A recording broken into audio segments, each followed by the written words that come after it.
him up a can. And him friend them run and gone. And him friend them run and gone. Bing ding ding ding ah ding ding ding dong. Bing ding ding ding ah ding ding ding dong.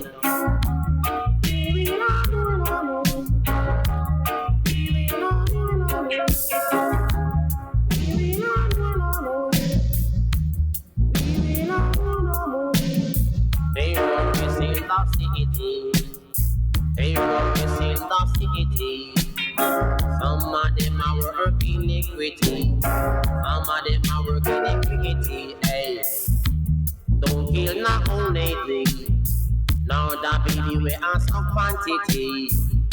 You know it's not really pretty. Jaja him not gon' have no pity. Me say the woman does a hold her belly. Me say the woman does a hold her belly. Bing ding ding gong ding ding gong. Apa and she dis a ball. Ding ding ding gong ding ding. Apa and she dis a ball. She does a wanna move. She does a wanna move. She does a wanna move. She does a wanna move. John Brown is dead and gone. John don't say him history still a one. As him dead more than Brown born.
It's time for the show that brings the magic right to your speakers.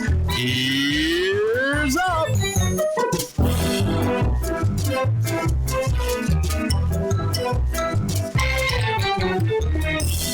Wow, look at that. It's that time already. Another episode of Ears Up is upon us, everybody. I'm excited for that. Welcome to the show. We have a good one for you. It's not a history show. It's not an interview, but it's something that we do equally as well, which is basically just make stuff up. Yeah, or sequely as well. Ooh, girl. You're going to get it. Today we are discussing Disney sequels, but not even just only discussing. We have manufactured our own Disney sequel treatments that we are going to pitch to you, the audience. And then I will speak on behalf of the audience to explain why mine will win. Oh, so are they being judged? That was my they're not question. being judged. No, because we don't have anybody to do that. A judge? We don't have a judge, yeah. And, also, it's not that important. True. Historically, I don't do well at these things, so... But you always go into it really thinking that you will. I did. I used to. I really used to believe in myself. Has that gone out the window? Done. That's what the show will do that's for sad. you. It'll make things happen that you don't know that needs to be happening. Yeah. But anyway, Bev's not here, of course. Of course. Why wouldn't Bev be here? I know. We're always missing somebody. Always missing someone. Hopefully that'll change soon, but, you never know, man. This is like the old days before Bev. There was a time before Beverly. There was. It I don't wasn't like as to talk nice, about though. it, but... 2, 3, let me... There was a time without Beverly. There we go. How about that? Oh, no, 4. You're 4, right, Taren? Yeah, you're 4. I should turn you up a little bit. So the sound isn't There we working? go. Sound isn't working? I don't know. They said it sounds like we're talking to toy mics. Okay, so that means it's probably... I didn't change anything, though. I don't know. Well, let's find out. The good news is I can cut all of this out. But It's all good. nothing's changed. Recording is on microphone. That's the device. We don't need this. Those are all the webcam ones are disabled.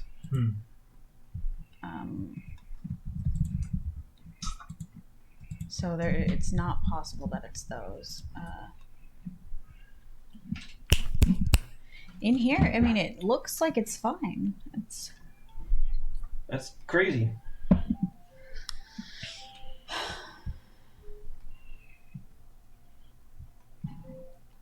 don't know. Sorry, I guess. I mean, I just don't. I'm asking them right now I don't know if we even did anything. No. I mean, we didn't change anything, so there's nothing that we could. It's only you fix. that sounds bad, apparently. Well, how is that even possible?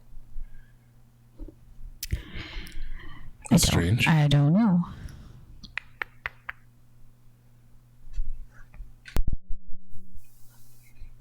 How about that? Well, now I can hear you. Oh, yeah, you sound a lot better now. So somehow the phantom power got pushed on my preamp, and that's not good. So hopefully it didn't fry anything. But anyway, that should be fine. So Okay.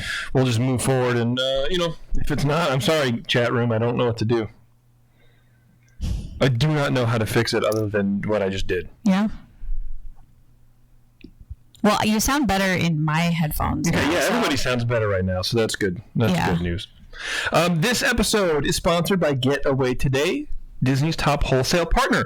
They'll help you plan your Disneyland vacation with the best tips and secrets, all while making it affordable with their discounted tickets, reduced hotel rates, and layaway plan. Head over to getawaytoday.com/earsup and start planning your magical vacation. Tell them Earzup sent you and use code Earzup to save an extra $10 on your SoCal vacation package.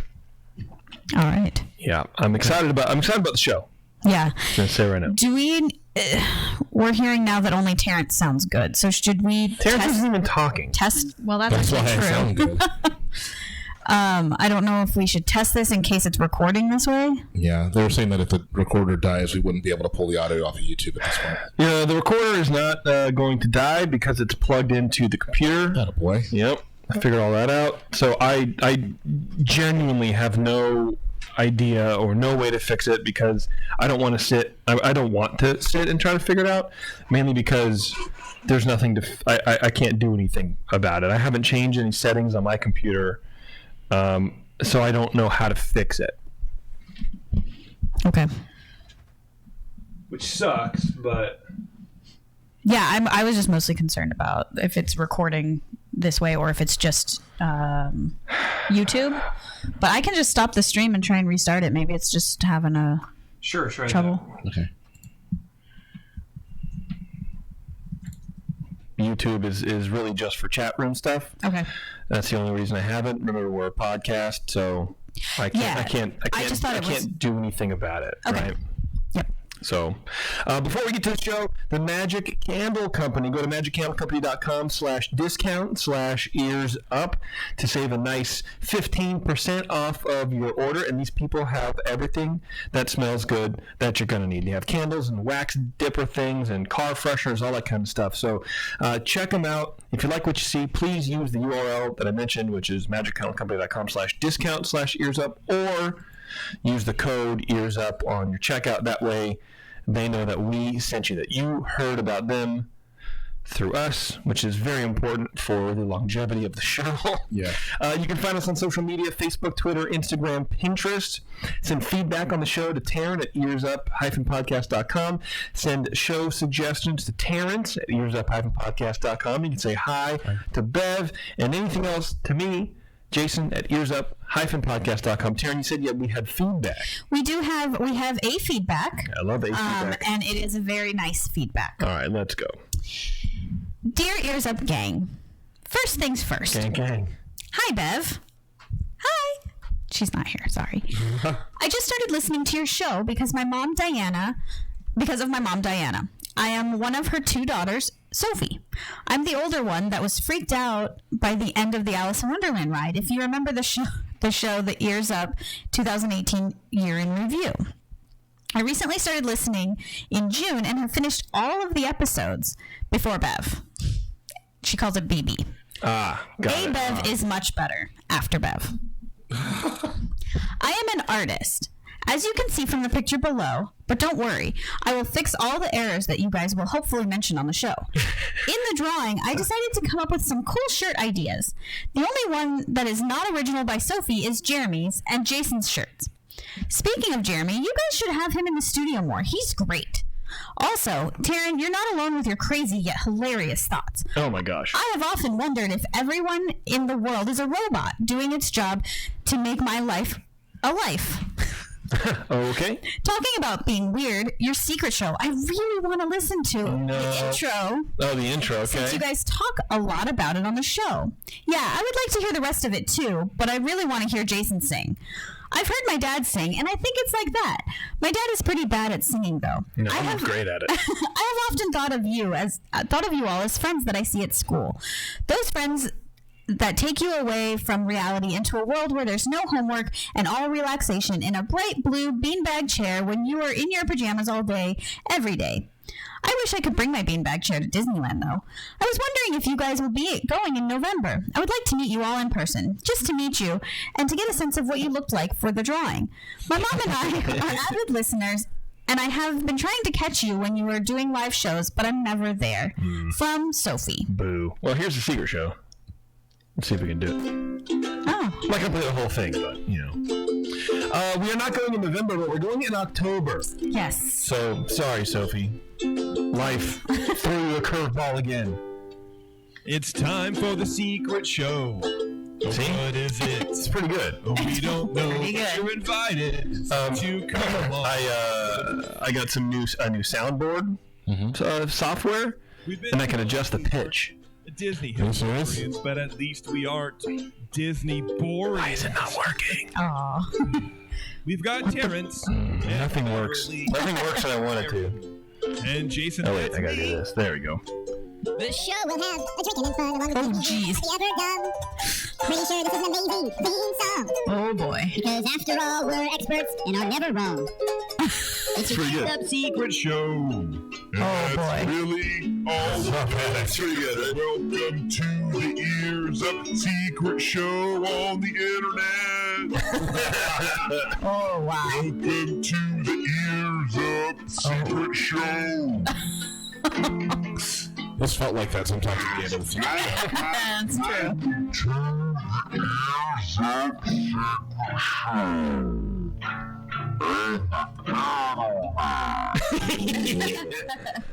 Anyway, it's just fun. Fun with computers is Fun good with time. computers. I liked it. Well, thanks, Sophie. And, we need to get permission for us to share your photo And make a or your shirt. drawing. Yeah. because it's really good. Yeah, it is. It's so good. I love it. loved it. I She love it put so she drew pictures of all of us, and then she drew different T-shirts on all of us, and we all have very specific parts of us that she drew that are very much to our characters. I love it. I specifically loved the double cargo shorts that I was wearing. Yeah, you were rocking two cargo shorts, like two pocket cargo shorts. It's like she sees you. Yeah, sees me in like 1994 because that's what I was wearing back then. Were you really? So funny. You were a double cargo short boy? I definitely had a pair of double cargo shorts. Actually, no, I'm sorry. Double cargo pants. Yes. Nice. Cargo pants, man. Yeah. Those should never come back. No, they were not good at the time. No. They are not good now. Did anyone ever use them to hold anything? No. No, because they would like hit your knees.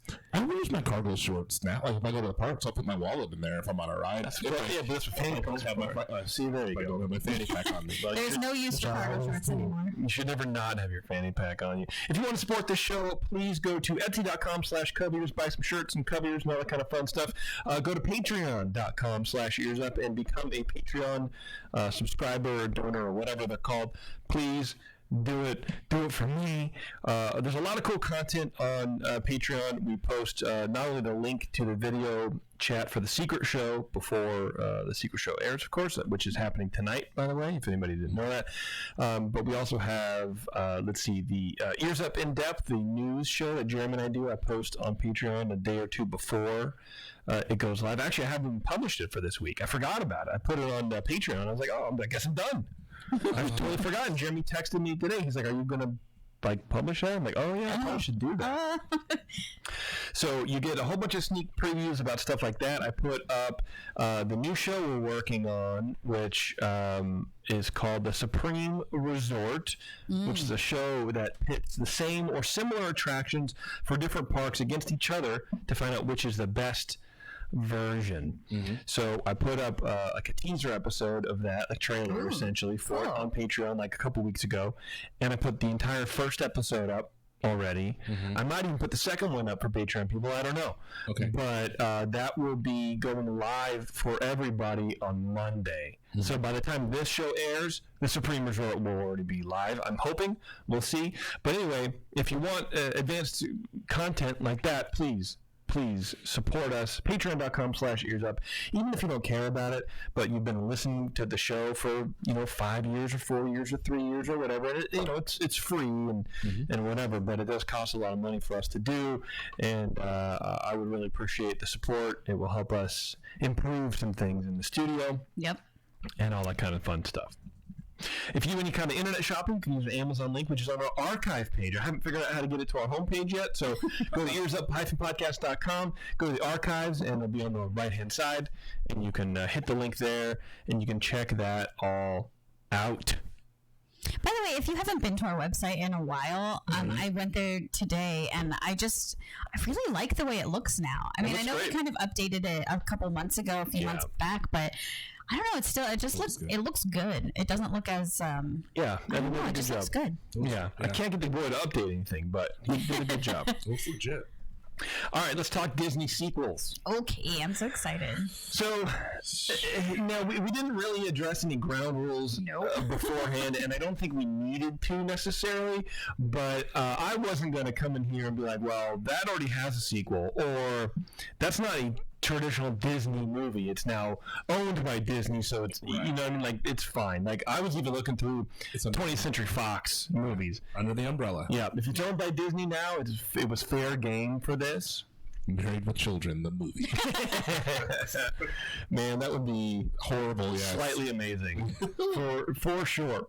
So I just wanted to start off by saying what I did to prepare for this, and I think what made it be harder for me is I went to Wikipedia to get a list of Walt Disney pictures. Okay. Like Walt Disney films, like from, the 1930s on. And Snow White, yeah. And there have been some stinky, weird-ass movies, man, that it was very hard for me to find something that hasn't either already been redone, because I didn't want to do a sequel to a remake of a thing. Or a reboot kind of thing. Yeah, I thought about doing a sequel to the Freaky Friday. Yeah. Like I thought about new that one too, actually. Yeah, but I'm like, well, then it's just weird because which one do you do? It's the third one now. Yeah. Yeah, and I just, at that point, and then also the premise of Freaky Friday, I mean, they just they switch bodies. How can you do a sequel to that and not just make it a remake? No. Yeah, because then it's just a thing. Then you're just being like Disney, and then you make it boys. Or, Yeah. So, I don't know. I thought about doing like Shaggy Dog, but listen to some of these movies, dude. We're talking 1960s. Greyfriars Bobby. What? Yeah, there you go. Big Red, Almost Angels, The Legend of Lobo. Miracle of the White Stallions. Savage Sam. Huh. Why didn't I do Angels in the Outfield Part 2? Angels in the Infield. That would have been so I thought about it, honestly. The Monkey's Uncle. Stupid. Annette Funicello, Merlin Jones. I don't know, man. You know, the 1970s, there was a lot of like boy and animal movies. Yes. So that happened a lot. You got Snowball Express, never heard of it. Super Dad, never heard of it, but you know, I would Sounds great. Yeah, it's just the Castaway Cowboy. See, I was afraid to get too deep because I was thinking about the kids in our audience, and I was thinking about them not understanding this episode at all. If I went, because when we do these things, I often go kind of like in the far reaches of something, and so I tried to rein it in. Yeah. Yeah. All right. We'll see how I did. Yeah, I mean, I tried to do it too. Ultimately, I really wanted to start and like do something from the 60s or 70s.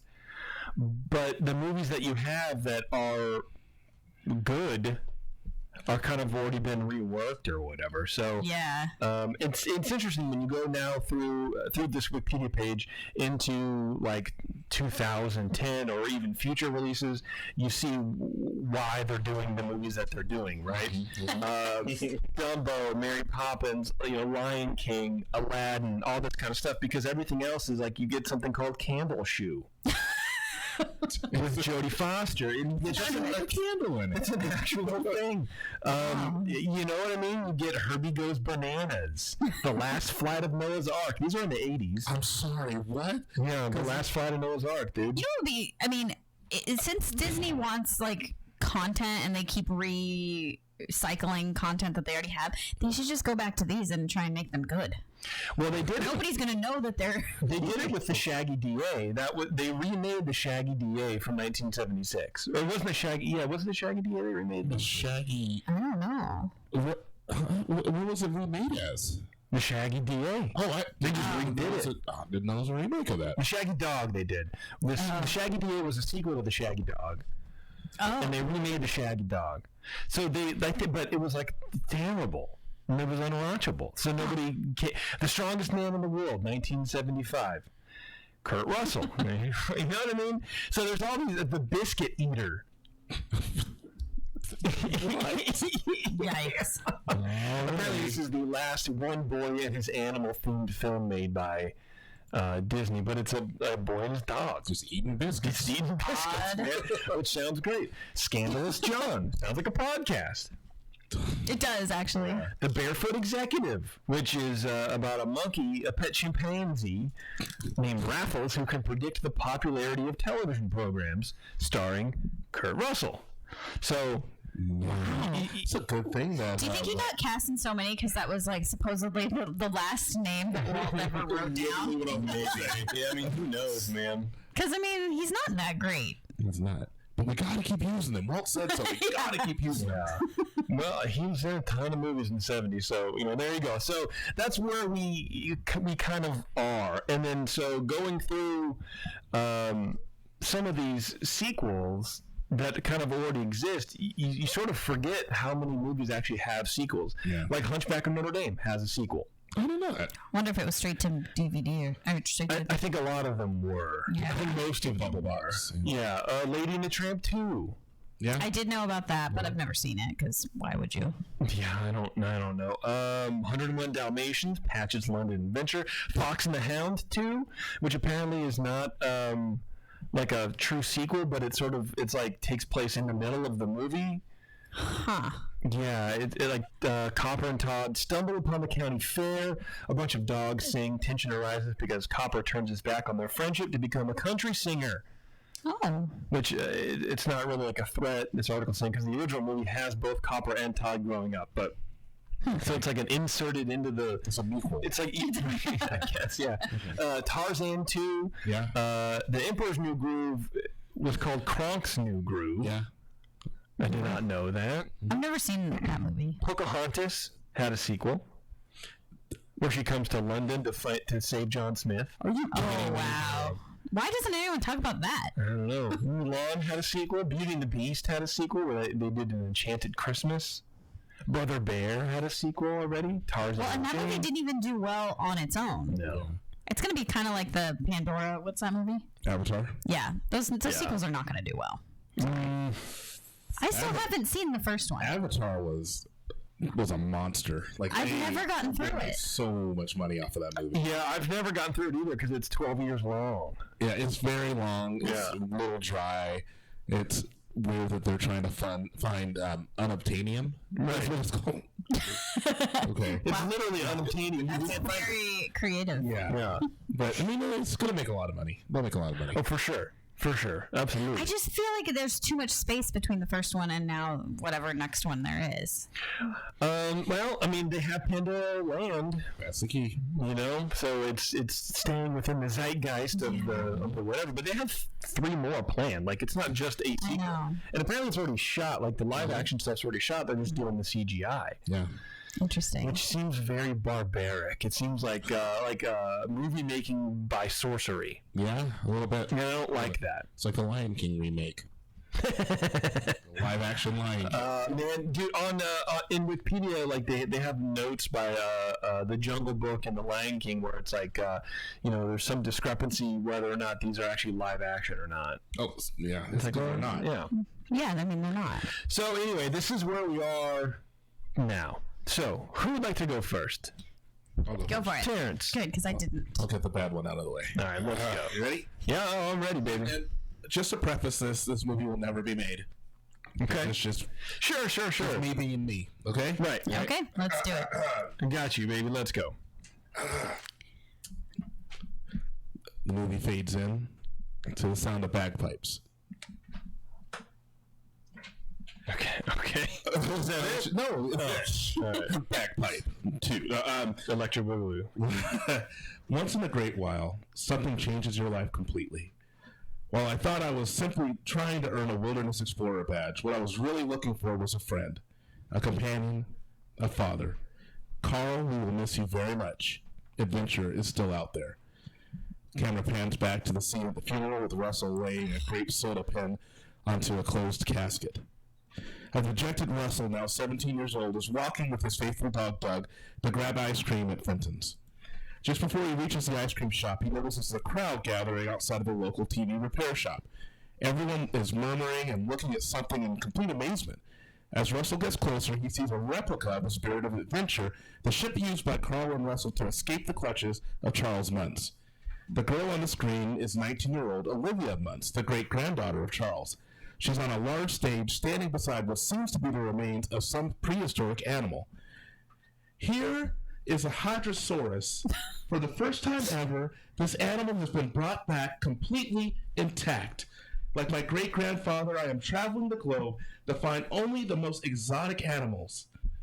For several months, she continues to find various unheard of, absolutely magical creatures that many had only dreamed of. And Russell is loving it. But something suddenly changes. She's being interviewed on a local talk show, and she's intent to head back to Paradise Falls and capture the bird that eluded her great-grandfather for years. She will unsully his name, no matter the cost.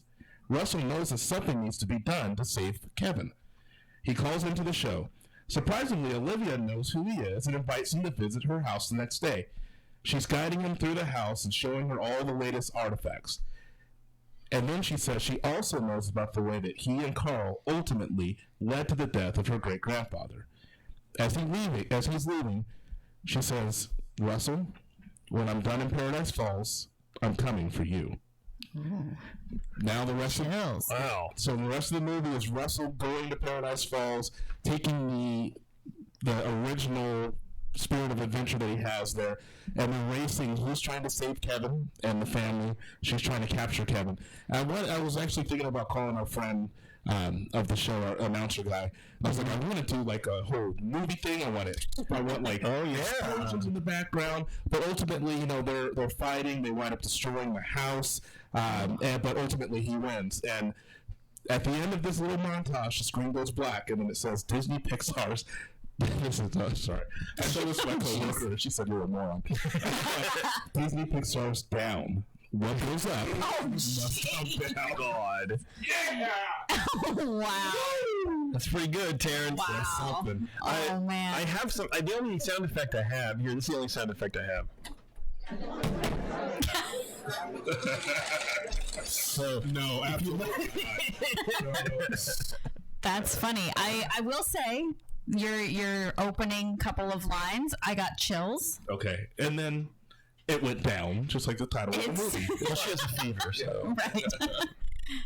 No, that was delightful. That was a thing. No, thank you, what's her name? Paula Abdul. Thank you so much. I love it. All right, Taren, you're up. Okay. We'll save the best for last. Oh, of course. Okay. Mine is titled Who Animated Roger Rabbit? What? That was one of the ones I was going to do. Okay. It wasn't easy, but here we go. Okay, we're in the present day. So it's been about 75 years since we've seen Roger and Jessica. Because that took place in the 1940s. Okay. Right. I didn't do math really, really wrong there. Cartoons don't age the same way we do, but they do age. They are no longer crisp, drawn cartoons, and they don't translate well on the screen anymore. HD TVs only point out their flaws and make them look outdated, and present-day kids just aren't interested in watching old, grainy cartoons. In the early 2000s, when HD TVs started becoming popular, Jessica and Roger were upset by this. But after their daughter Jennifer and her husband died in a freak accident during an ocean excursion where a dip tanker exploded, spraying dip in their pathway, Okay. they had to refocus their attention on their grandkids, Jack and Allie, and they retired from show business altogether. Today, Jack and Allie are in their early 20s. Jack is a digitally drawn hipster rabbit, working as an actor at Copper Animation, a digital animation studio and subsidiary of Maroon Cartoons. He enjoys his job, but finds that he's often compared with his grandfather. He loves his grandpa, Roger, but he just prefers a more sarcastic and subtle brand of humor. Allie is also digitally animated, but she is of the human species. She has long red hair like her grandmother, but unlike her grandmother, she mostly keeps it up in a tight bun, and she prefers to dress relatively conservative. Allie just got a job as a law intern at Maroon Cartoons' corporate office. She is interested in the spotlight and she's not interested in the spotlight and prefers to stay behind the scenes. Oh, she's already confused. No, I'm confused. What? One day, while dropping off some legal paperwork on Rhonda Maroon's desk, R.K. Maroon's daughter and heir to the Maroon cartoon fortune, Allie noticed a file on her computer with her parents' names on it. She immediately calls her brother, and they devise a plan to find out what is in the file. Luckily, Jack is friendly with his animator, Charlie, and he asks him to hack into the company's database to see what he can find. He finds the file and emails a copy to Jack, but just as he pushes send, a large shadow hovers over his workstation and Charlie is injected with a syringe and goes limp. The shadowy figure checks for a pulse, doesn't find one, then lifts Charlie up and takes him away. I think I was supposed to take that out, sorry. Meanwhile, Jack gets the email on his phone. He opens up the file and finds some old photos of his grandparents, including a rather strange one of his grandma playing patty cake with the famed gag master, Mr. Acme. As he goes through the photos, he doesn't see any photos of his father, only his mother. He finds... Excuse me. He finds a sound file of R.K. Maroon, the former head of Maroon Cartoons, speaking to his mother. In the recording, Mr. Maroon can be heard saying, "Yes, the dip will work. They will be drawn before computer animation, so dip will still kill them. Just make sure they go onto the boat and that the dip is spilled in their path. And make sure the kids aren't there. We'll have to get them in a different way." Ooh. Jack calls Allie, and they decide to tell their grandparents what they've discovered, that their parents didn't die in a tragic accident. They were murdered. They're hoping that Roger and Jessica can shed some light on why anyone would want them murdered. But just after they finish telling their grandparents, Jack receives a call from his co-star letting him know that his animator Charlie has been found dead. Determined to find out why their parents were killed, Jack and Allie decide to confront Rhonda Maroon, the new head of Maroon Cartoon. They storm into her office and find her wearing a long maroon-colored cloak, hunched over a laptop with a metal object in her hand. She's moving the metal object over the computer's hard drive, and Jack sees a familiar sticker on top of the laptop, and he knows instantly it's Charlie's. Jack lunges at Rhonda, but not fast enough to stop her from using the huge magnet in her hand to erase the hard drive with Jack's drawings on it. Jack looks at his sister scared, and then disappears without a trace. Rhonda looks at Allie and maniacally yells, You can blame your parents for this. Your parents were hand-drawn, but the studio was determined to make them digital, and I couldn't have that. It would ruin my company if hand-drawn cartoons could be digital. I couldn't have that. They had to die. Shocked, Allie quickly runs to the Cooper Animation Building. She knows that all digital cartoons have many versions and lots of drafts, and she knows if she thinks she can find the draft backup files of her brother's animation, maybe she can bring him back to life. Since Allie works at Maroon Cartoon Corporate, she's able to easily gain access to the data files at the animation studio. While she's in the data room, she starts to notice that there are actually digital files for most all hand-drawn cartoons. Cooper Animation must have been going behind the back of Maroon Cartoons and digitalizing all cartoons. She finds Jack's backup files, then decides to do a quick search for her parents, and is ecstatic to find that there are nearly finished digital animations of her mom and dad. She then, mostly just for fun at this point, seeks out her grandparents and is amazed when she sees the crisp, clean digital versions of them. Her grandmother is stunning, and she had no idea how expressive her grandfather was. She uploads the files to the cloud from her phone for safekeeping. Allie knows that, much like her brother, if her parents were drawn digitally, even in draft form, then maybe they didn't completely die from the dip spill. Dip has no effect on digital files, and they should be able to have their parents redrawn and brought back to life. She called Lacey, her dear friend and original animator, who no longer worked for Cooper Animation, and asked her for help in reanimating these files. With the help of her talented animator, she was able to get her brother and parents redrawn. Her animator was also able to take the digital drawings of Roger and Jessica and update them to HD levels so that the couple was able to hit the big screen again, and kids across the nation could once again fall in love with the energetic rabbit and his beautiful wife. Very good, Taren. Okay, so there's a lot of loopholes in there. Those will be worked out later. Okay, good. All right. The Cloud.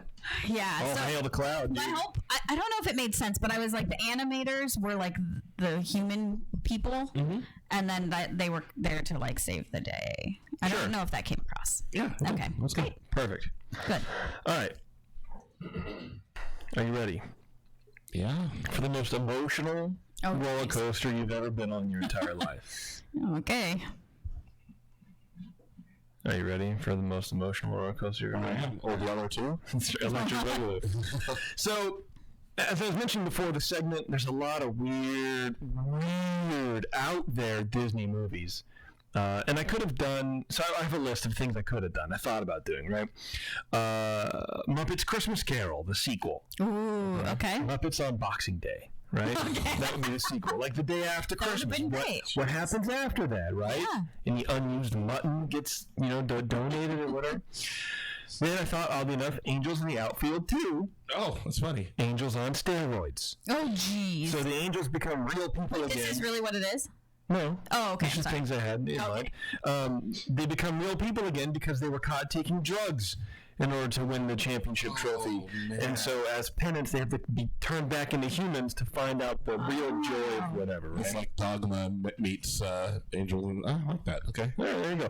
Or I thought about Haunted Mansion 2, The Quest for the Truth. Okay. Eddie Murphy revises his role because during a dream, he remembered that none of the ghosts in Haunted Mansion had feet, and that bugged him. Okay. So he wanted to come back because Eddie Murphy likes feet. Thank you, Terrence. That's basically a joke for Terrence. Oh, it's ridiculous. It's amazing. Then I thought about... I'm sorry, that's really good. That's very good. We got no feet! Then I was trying to go back in like 60s, 70s era. So I found this movie called The Computer Wore Tennis Shoes. It's a literal name of a movie starring Kurt Russell. Of course. Of course. Where it's about this guy who gets computer powers and he can like do mathematics and do like learn languages and stuff like that. Okay. Okay. But this one's called The Computer Wore Tennis Shoes 2, Extremely Online Guy. Kurt Russell, again, comes back. He has the powers of a computer once more, but instead of being able to do math and stuff, he can now get online. And he uses his abilities to get on Twitter and tell people they're wrong. Wow. Or I thought about doing the Jonas Brothers 3D concert experience, 4D Jonas. Oh, jeez. Because the Jonas Brothers are back. Okay. Sweat mists you as you watch the new Jonas Brothers tour footage. Each chair is a beanbag shaped like your favorite Jonas, who cuddles you and keeps you warm throughout the whole movie. Ew. Wow. But I didn't do any of these. Thank you. Instead, I would like to announce that it's time for the return of the greatest band to ever perform, ever, and also one of the greatest flops in recent Disney history, the Country Bears Part 2, Unbearable. Yes. I didn't even know there was a first one. Wait, yeah, so Country- Country yeah. Bears is a movie. It's a movie. Haley Joel Osment is the head voice. It's like puppeteer kind of thing, and it's do yourselves a favor if you've never seen it. I've never seen it. Okay. I've never seen it, but go on Wikipedia and try to figure out the plot. It's the most atrocious. Like, it starts with this character who's like a bear and who's adopted, and he doesn't know he's adopted, and then he somehow figures out that he's part of the Country Bears or something like that. It's just the most like god awful experience to even read. And then I saw the trailer, like the 2-minute trailer, and that was worse than reading it. Like, it's very bad. The budget was like $35 million, and it made like $18 million. Not bad. Ooh. It didn't even make half its like budget, dude. It was anyway. So Okay. that in and of itself is a reason to never do a sequel to this movie. But if we ever wanted to rehash some stuff, this would be the way to go. Okay. So let me refresh the memory of those of you who have seen it. The Country Bears ends after like a final concert of the Bears getting a bear band getting back together and saving Country Bear Hall or whatever it's called. And everyone loves the Country Bears now, right? Okay. They forgot about them. Now they love them again. Okay. After the successful concert put on at the end of the first movie, the Bears find themselves suddenly thrust back into the spotlight. Commercial contracts, movie deals, parties with celebs, the works. Some music industry folks call them the second coming of country. Others say they are the saviors of the genre, coming in just in time to deliver us from yet another song about being a rich and sad country guy. But as usual, fame was too much for this bear band to handle. Trixie started showing up late to shows, and the band was practicing separately from one another due to tensions within the group. Barry, the hero adoptee from the first movie, Haley Joel Osment, had a brilliant idea. The Bears need to get back to their roots, to return home to the friends and family they left behind when they hit the road all those many years ago, and record their comeback album deep in the heart of the woods that they grew up in. Okay. Okay? You see, the Country Bears are all from the same neck of the woods, and Barry knew that getting them back there would remind them of what truly mattered, playing music together. Okay? So the band arrives in town and heads to a bar where everything started for them. The bar is called Bert's Fish Inn. Fish. I get that. I like it. As they walk in, a familiar voice, Liver Lips McGrowl, waves over to them, and alongside of him is Wendell, the mandolin player, both being backed up by the 5 bear rugs. These are people who were not in the first movie. Okay. So you think of like the Country Bears movie, I think like Big Al was in the first one, Trixie was in the first one, and maybe someone else from the original, from the actual like animatronic ride, and that was it. Like they made up a bunch of different characters instead of using Liver Lips and the 5 bear rugs. So you see what I'm going with this. After the set is over, Liver Lips, Wendell, and the Rugs confront the Country Bears, accusing them of leaving the best part of the band behind once they got famous, which would be them. There's much tension until Barry smoothed things over by inviting Liver Lips and his crew to the cabin they rented to record their next album at. The Country Bears began working on the album, but the old habits they fled Hollywood because of seemed to follow them home, and nobody was really trying their hardest. Eventually, Liver Lips and his band come to pay a visit to their old friends, and Big Al invites him to play the piano on a song they're working on. This leads to everyone becoming pals again somehow magically, and cutting what is to be their best work yet. But Can their newfound friendship survive the long bus trip back to Hollywood? Find out in Disney's Country Bears 2, Unbearable. It's good. I like it. That's a deep cut right there. Yeah, that was deep. Yeah, well, I was the more I was researching the shows and the movies, rather, I kept hitting on a couple. Like I said, Freaky Friday, but I couldn't figure out a nice way to do that. I want to do really weird things. And I kept hitting on the Country Bears, and I, again, haven't seen either movie, but I like just doing a show or doing a movie basically on themed on a Disney thing. I like that. But it's like reading this is so hard to do. It's very, very bad, and I would be very disappointed if this was the legacy that the Country Bears have. I mean, the attraction or the show is great. Yeah. And everyone loves the Country Bear show, but this movie is rough, dude. Yeah, people in the chat are also saying that it is not good. I mean, there's like 8 or 9 paragraphs on Wikipedia. I sort of want to read it to you guys, but I don't really want. I mean, it starts with this bear who feels unwanted because he doesn't look like his human parents and his human-like brother. Yeah. Well, I don't understand what that. Who is this Barry kid? Like, nobody knows. It's not from the original movie. Yeah. And I think that's part of the problem that Disney has when they get too far into trying to make these sequels. Is that they try to be too cute with it, and they try to take too much liberty with the story. Yeah. But that's not why people are going to go see it. They're not going to go see it just because it's the Country Bears. They're going to see it. I mean, that's why, but apparently it only made $18 million.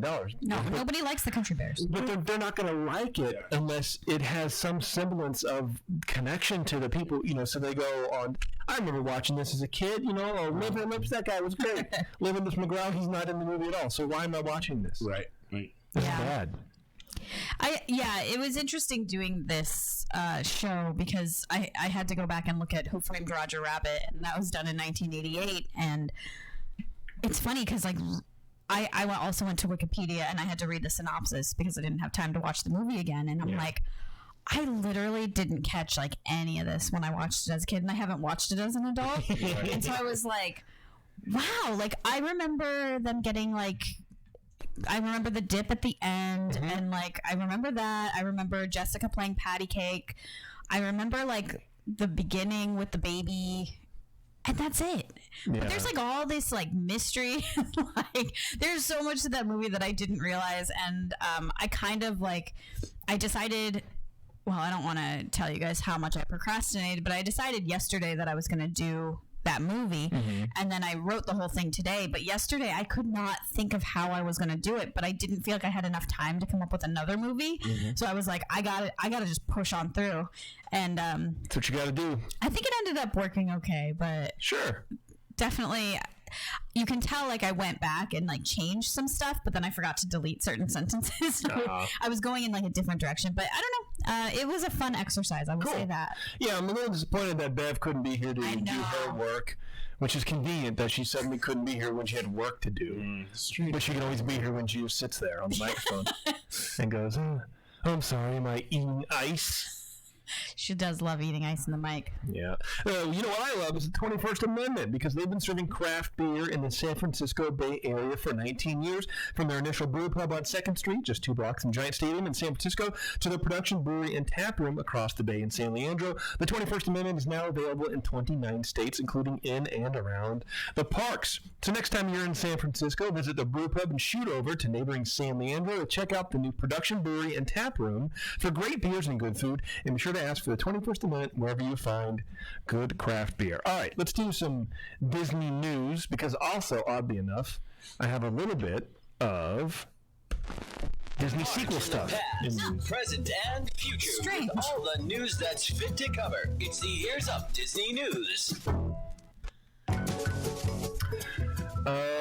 Just crack that door, man. Yeah. It's so stuffy in here, and it's too hot outside to crack a window, so bust the window open, or the door, right? And a move while you're at it. There you go. Good job. 8 Disney sequels that didn't happen. This is an old article, but I ran across it doing research for Disney sequels, and I thought this would be good to talk about, because there's a lot of bad stuff that could have happened. Yeesh, I bet. All right. Number 1, Dumbo, a sequel. Wait, that did happen. Oh. That was I guess a remake. Yeah. Okay. As it so happens, Dumbo is John Lasseter's favorite movie of all time. This is a little weird.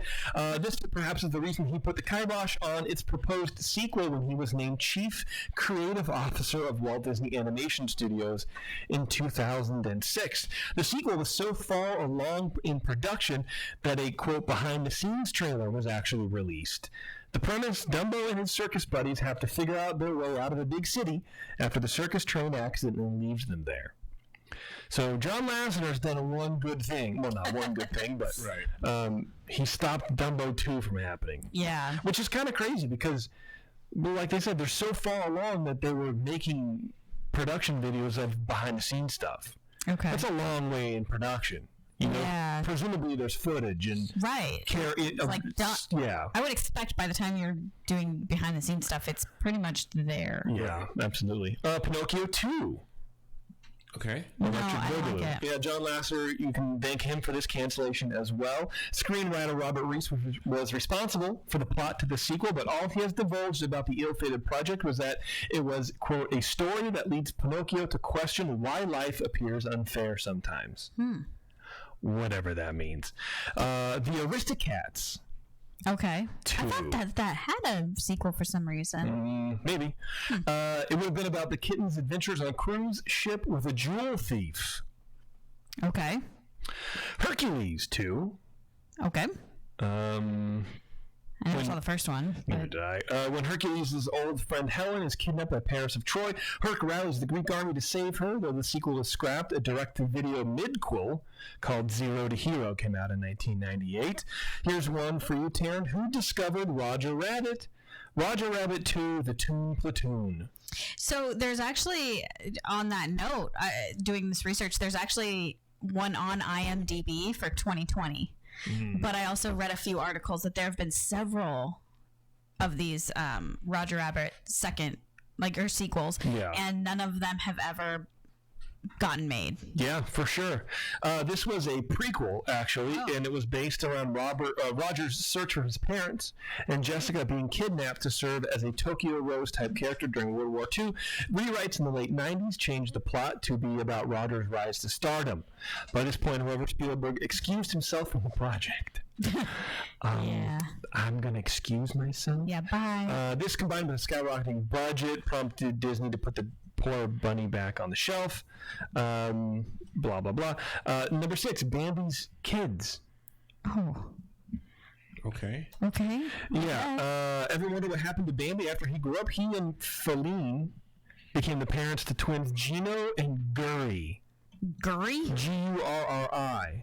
Gurry? Gurry? Gino.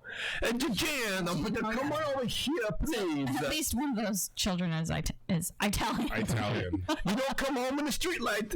Come on, you hurt me. You hurt my feeling, Gino. You make a Bambi cry. Disney would have loved to tell you about it back in whatever. The Nightmare Before Christmas prequel / sequel. Huh?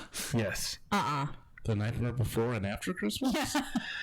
Director Henry Selick said there are a lot of other great holidays for Jack Skellington to take over, but Tim Burton has something else to say about it. He says, I was always very protective of it, not to do sequels or things of that kind. You know, Jack Visits Thanksgiving World or other kinds of things, just because I felt the movie had a purity to it and the people that like it.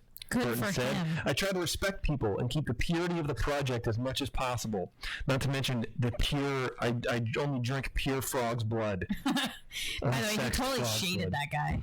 I respect people. Oh, yeah, for sure.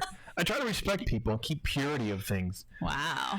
But I also heard that they were toying around doing a Skellington sequel or whatever, which would bum me out. No, I don't bum me think out so. to no end. Leave it. It's perfect. Yeah. Another one, the Treasure Planet. I don't know what the hell that is. But I'm not gonna read it. You know what else? And also in doing research about this, basically on that Tim Burton thing, because I'm like, wait a minute, what's going on here? There was a proposed Beetlejuice sequel. Oh. Where the Dietzes open a hotel in Hawaii. What? But it was haunted or something, and then so they called Beetlejuice for help, and it's like a thing. I was it's almost with you if they were going to make their house like a hotel type thing. like I a was B&B. like, Okay, yeah. but no. They would be in a hotel in Hawaii. That is horrible. I feel like that's just because whoever wrote that is like, hey, if you write a movie in Hawaii, We're gonna you spend have to a stay year in in Hawaii. Hawaii for a while. Yeah. So good stuff all around, everybody. Wow. Right. If you're listening live, you'll know. Well, I mean, if you're not listening live, you'll also know that D23 is happening soon. But if you're listening live, we'll be happy to know that some of the panels from D23 will be live streaming by Disney Oh, for free. wow. Friday, which is tomorrow, August 23rd, 10:30 a.m. to noon, 2019 Disney Legends ceremony. 4 to 5 p.m., Behind the Art of Disney Costuming. That could be kind of fun. That's cool, yeah. Yeah. Saturday, August 24th, 10 to 11 a.m. This is all Pacific. Women of Impact, which sounds very aggressive. Meet the Nat Geo Explorers Changing the World. Is Nat Geo owned by Disney? Mm-hmm. Oh, cool. And then 5:30 to 6:30 p.m. Marvel Comics, Marvel's 80th anniversary.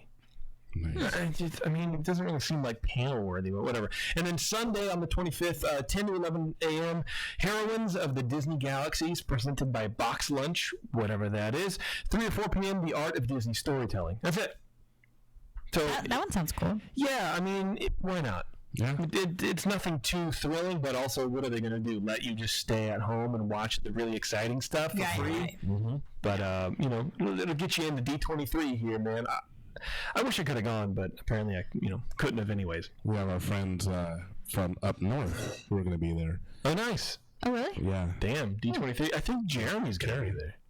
Oh, they're going? They're going. Cool. I know Jeremy's in town. He's in He's in LA, but I don't think he's going to D23. So, anyway. probably going to the parks. According to the website Glassdoor, here's how much everyone gets paid at Disney parks online. Here we go. Attractions cast members earn an average of $10 an hour. Well, that's okay. Yeah, just It average. just seems like this is already inaccurate because that's below the minimum wage, so that can't be true. Well, minimum wage is just minimum. Yeah. You can go over it. You can get paid more than minimum wage. No. That, She's saying that the opposite number of is it. below She's saying the the minimum minimum wage. wage is higher than Minimum wage in California is like $12 an hour now. Yeah. Well, I mean, it is on average, so I wonder if okay. it. I wonder how long they've been doing this study. It's not a study. It's from Glassdoor, where you can go and report what you make. Oh, okay. And I think it's a combo of Disney World and Disneyland. Okay. Oh, I mean, Florida so- could totally be different. Yeah. Okay. Hourly interns say they earn about $10 to $11 per hour working at the parks through the Disney College program. Okay. So that's kind of interesting. Housekeepers say they earn an average of $10 an hour. So when you leave your room, just throw like $2 on the pillow. Seriously. Tip your housekeepers, man, which I never really did up until a couple years ago when our friend Charlie, I was rooming with him one time, and I was like, "You've left $2 on the pillow. What are you doing?" He goes, "Yeah, you tip your housekeepers, dude." Yeah, man, they get squat, man. Yeah. Especially at the Disneyland Hotel, they're so nice. They're so nice, but considering what they have to deal with, like consider you, whoever's listening to your listener, at your worst on a trip, where like you're late for something, or you're in a hurry rather, and you just leave your room a total mess, underwear in the corner or whatever, and you come back and it's picked up. That little tinge of guilt, that person gets this stuff all the time. It's not just that. It's not just you that one time. So, $10 an hour.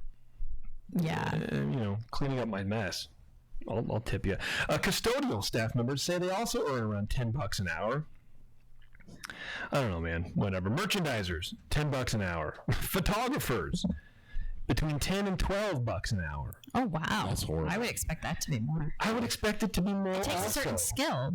Yeah, I mean, I'm sure they go through training. I mean, yeah, you don't have to know too much because you have basically the same lighting every day. You know what I mean? You're not indoor, outdoor. It's not like a wedding shoot or whatever, but you still need to know about framing and all this kind of, you need to know a little bit. Hey, man, make them a little more. Cooks make $11 to $20 an hour during their shift. Bussers at the Disney Parks restaurants say they earn about $11 an hour. Concierges at the resort say they earn around $11 to $12 an hour. Costumed performers say they earn an average of $11 an hour. Man. That's crazy. That's a rough job. Bus drivers between 13 and 14.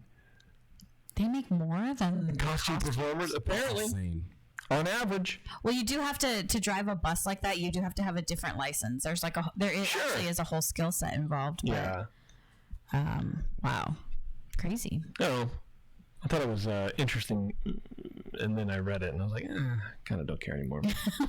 What I do care about, though, there's a new Lego Disney Parks train and station set debuting September 1st, and it looks pretty boss. That looks awesome, yeah. It works. It's over 2,900 pieces, and you make the Main Street train station and the train with, I think, a couple cars on it also. Wow. And it comes with Mickey and Minnie and Chip and Dale for some reason, and Goofy. Okay. I think. Random. And it's, what's the price here? I have the price somewhere. $329. Wow, that's insane. pricey. But it's Lego, so you're already like, Yep.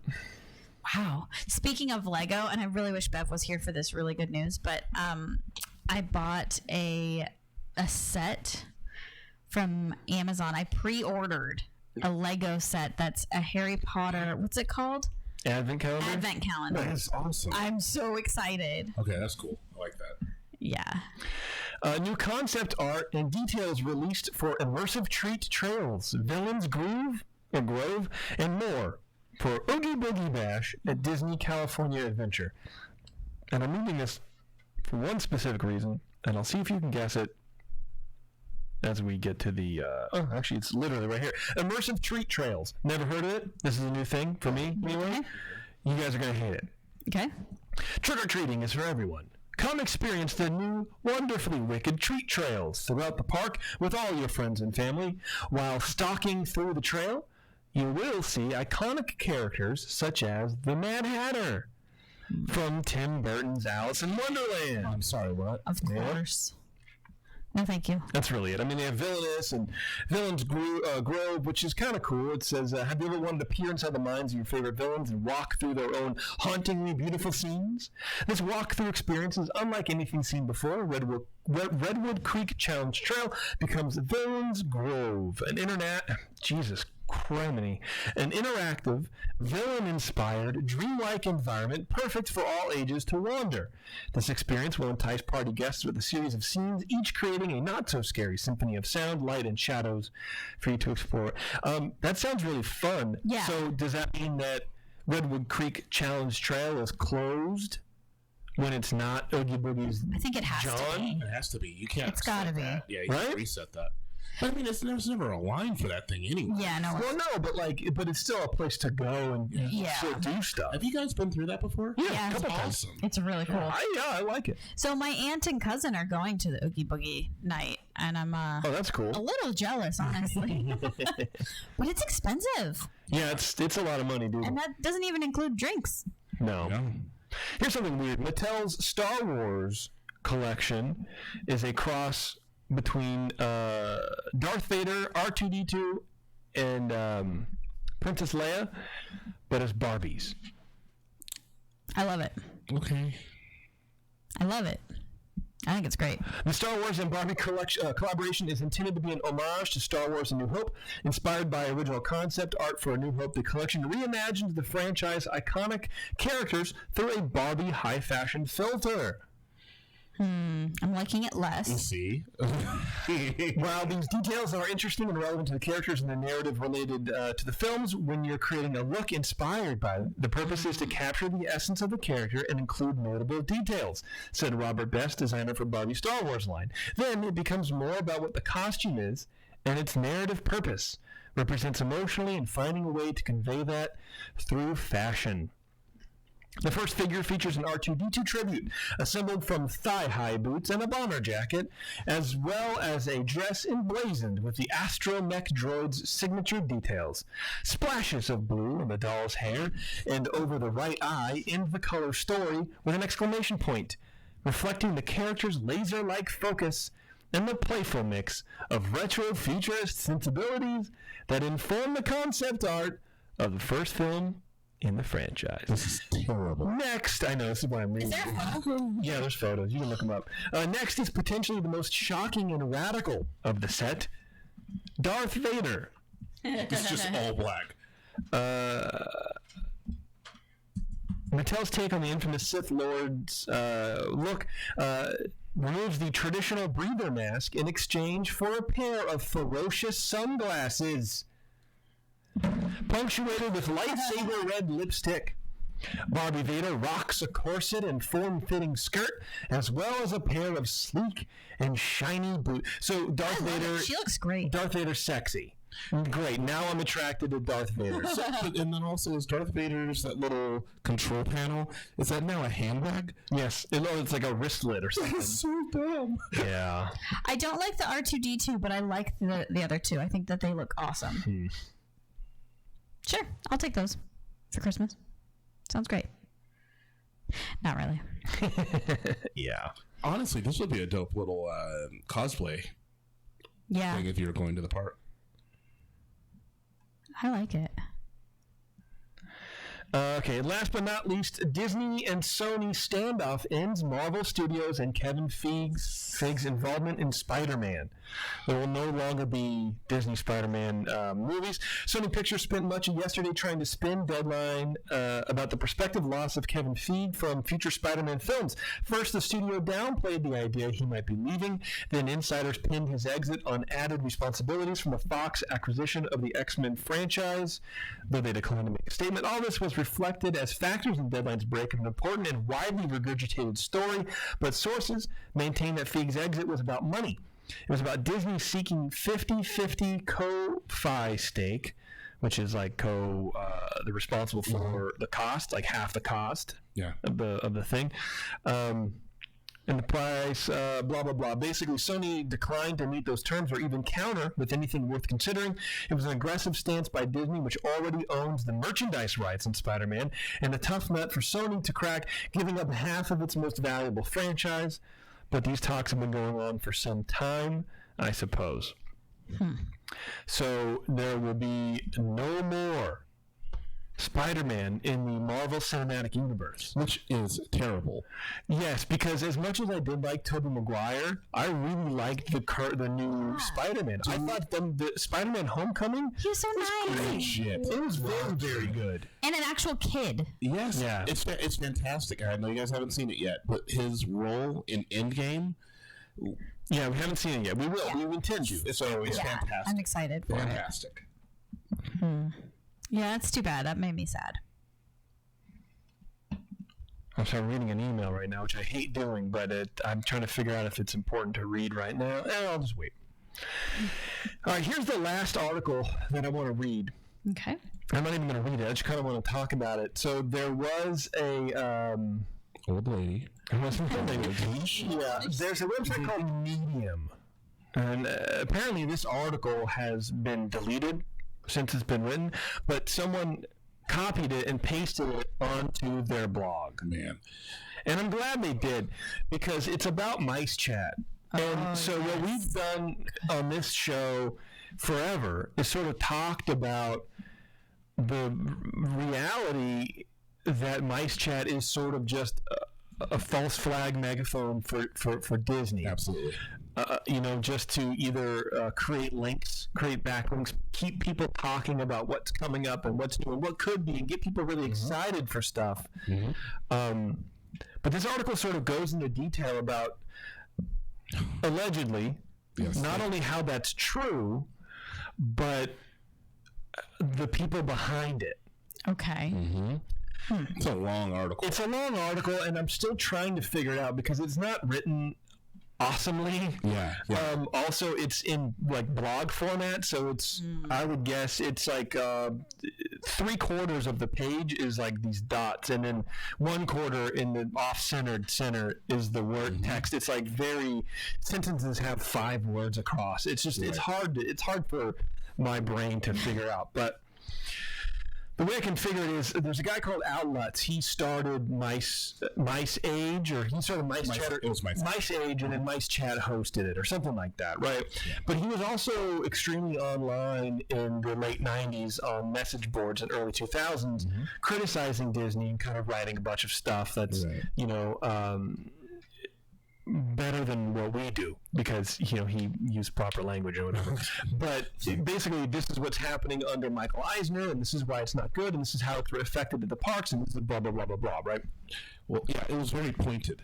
It's a good way to say it. Yeah, for sure. And this article is saying he's basically like the first influencer or whatever, right? Because he was people were looking to him. And this is the early days of the internet, early days of web pages and forums and stuff, where you can amass a following like that very quickly because he had like inside information. Right. And so people looked to him for... And there wasn't a lot of competition. For opinions. Right. Now, there's half a dozen people doing that daily, and no one cares. Like, just because there's too much noise.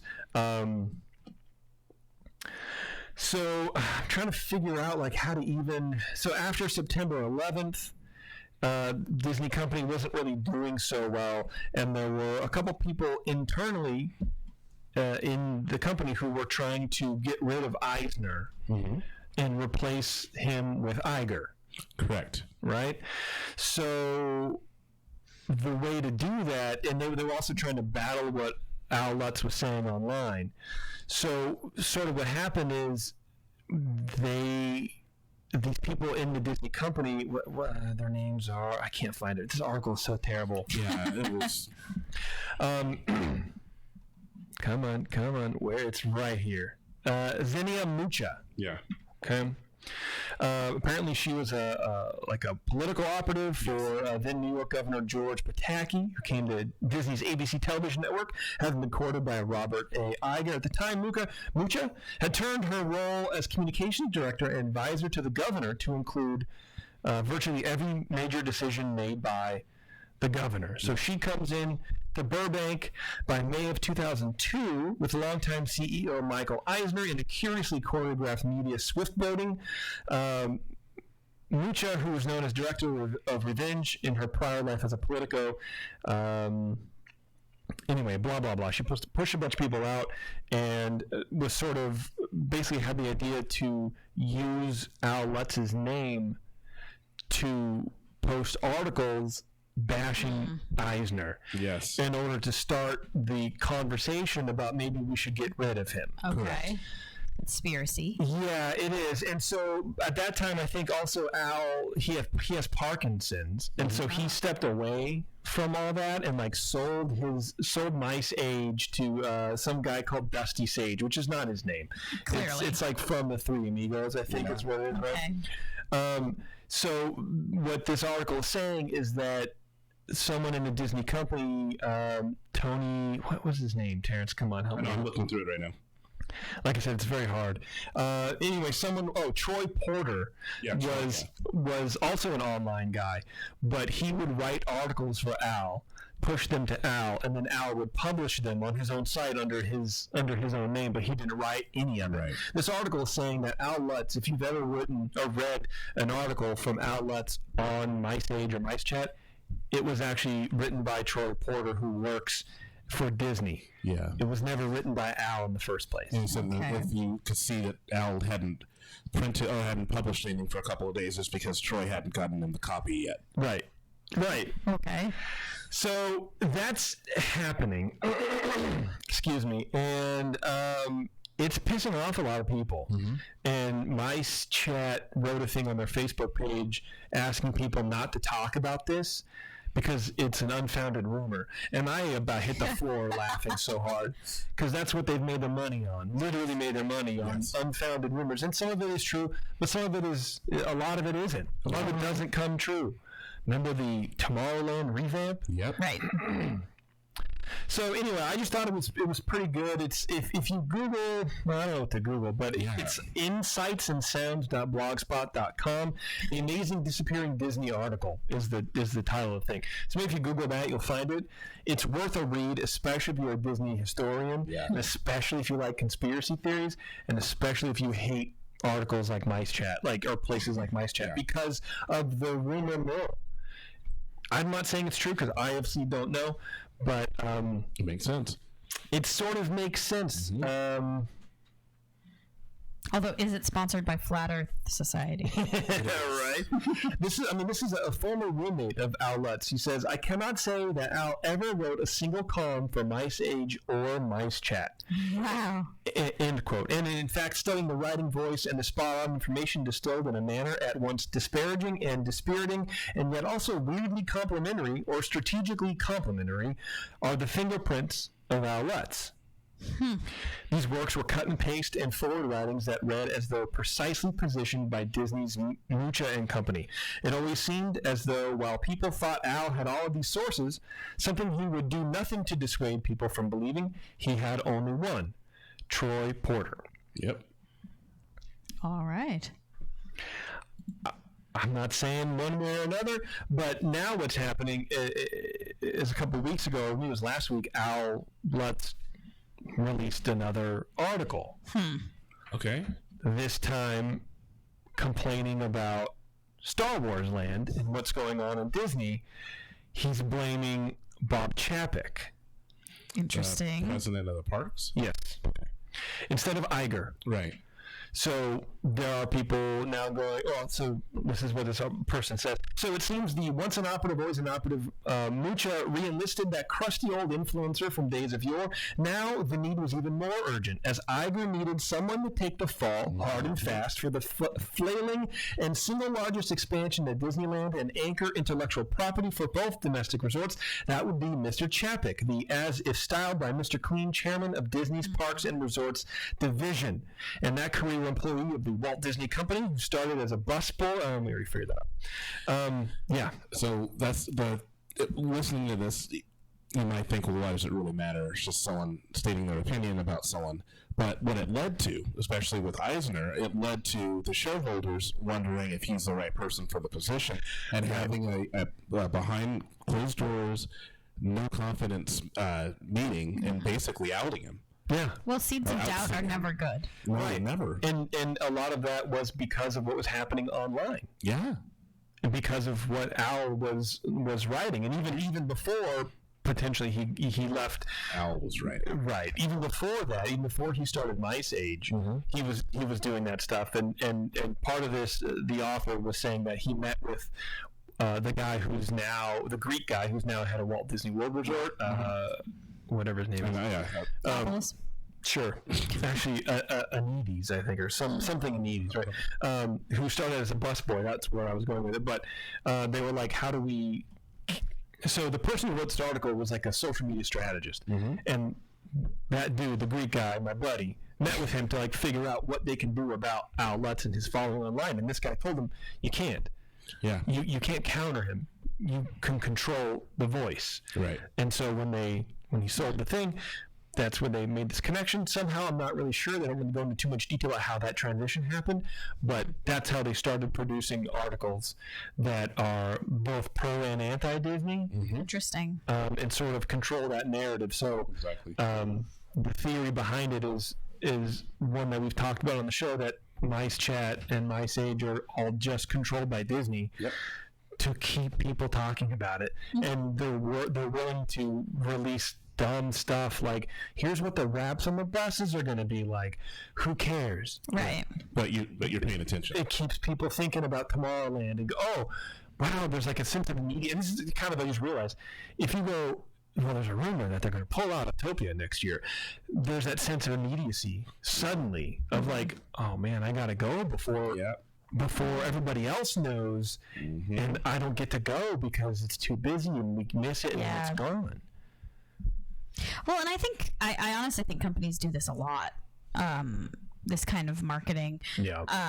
Like I get really into Big Brother normally. This year's horrible, but I go on the Big Brother Twitter, and there's this Twitter user that would leak information. So there's like a spoiler account, and it turned out that, I mean, she obviously worked there, but like there was always these rumors going around that not only did she work there, but that they were totally fine with her doing that. Right. Even though she would always like be like, "Oh, you guys like can't ever know my identity because I'd get fired and all that stuff." And it's like, Julie Chen Neves. yeah, it's just I do think that companies do this a lot. Like this kind of weird sort of marketing. Like I saw all the time. There was like an Instagram influencer, which is so ridiculous as a job. But there was an influencer who got in a motorcycle accident, I guess, like 3 months ago. Did you see this? I did. And she like put it on her Instagram and like talked about it, and there's like these like amazing pictures of her on the floor with her like helmet off and like she's like on the ground and her motorcycle's next to her, and there's a guy helping her, but there's a smart water bottle right in view, and it's like it's the only thing that's in focus. Yeah, it's in focus, but she's not, or it's kind of a little and so people are like, that's a really shady way for like Smart Water to be advertising. And then she wrote this thing and she's like, no, that's not what it was. And it's like, well, of course you're going to say that because then no one else is going to advertise with you. Yeah. I don't know one way or the other, but nothing would surprise me anymore. No, it definitely happens all the time. Yeah. It's not, I mean, you know, there are companies who literally start like TV shows. I don't think it happens so much anymore, but I mean, look at Disney. Look at Disney. I mean, he got on ABC to not only he was paid to produce programs about the park he was building. Yeah, that's pretty good. So there's a lot of cross promotion that way, but no, that happens. That happens a lot, and that was actually kind of a best practice, like SEO blog stuff in the early 2000s, where you have a company blog, but it's not you, it's someone else, and you're just producing content about you sending people to your site. It happens, man. It happens. But I love that story, and I still think it's true to a certain extent.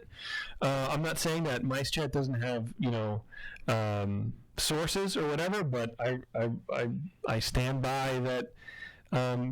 Disney's feeding them information, and they know what they're doing. It's not leaked information; it's they're giving it to them. Right. I agree for sure. Outlets aside, I don't know too much about that at all. Cool. Yeah. All right. Well, I think that is all that we have time for. If you're listening live, why wouldn't you be? We're going to take about half an hour to make a drink. Maybe a little bit before then. I don't know. There's no need to wait for half an hour unless it takes so long. And then we'll do the Secret Show, which we got some good news to talk about on the Secret Show, and a good drink, I would imagine, Terrence. Yeah, we'll see. I saw some green stuff. Who knows? I'm just kidding. She got you. Your track record's not great. Hey. Oh! I'm also just kidding. Oh my God! I play this one. No! Playing with the boy, dude. I'm just joking. All right, everybody, thanks a lot for tuning in, and thanks again to GetawayToday.com for sponsoring today's episode. Whether you're traveling to Disneyland, Disney World, or beyond, head over to GetawayToday.com/earsup, and don't forget to ask for the 21st Amendment beers wherever you find good craft beer like DCA. We will be back in September, I think the 8th. Is the show date? I can't really remember. Can't remember offhand. Yeah. I know we got a show with Jeremy coming up soon, so that'll be fun. Anyway, until next time, everybody, we will see you in the parks.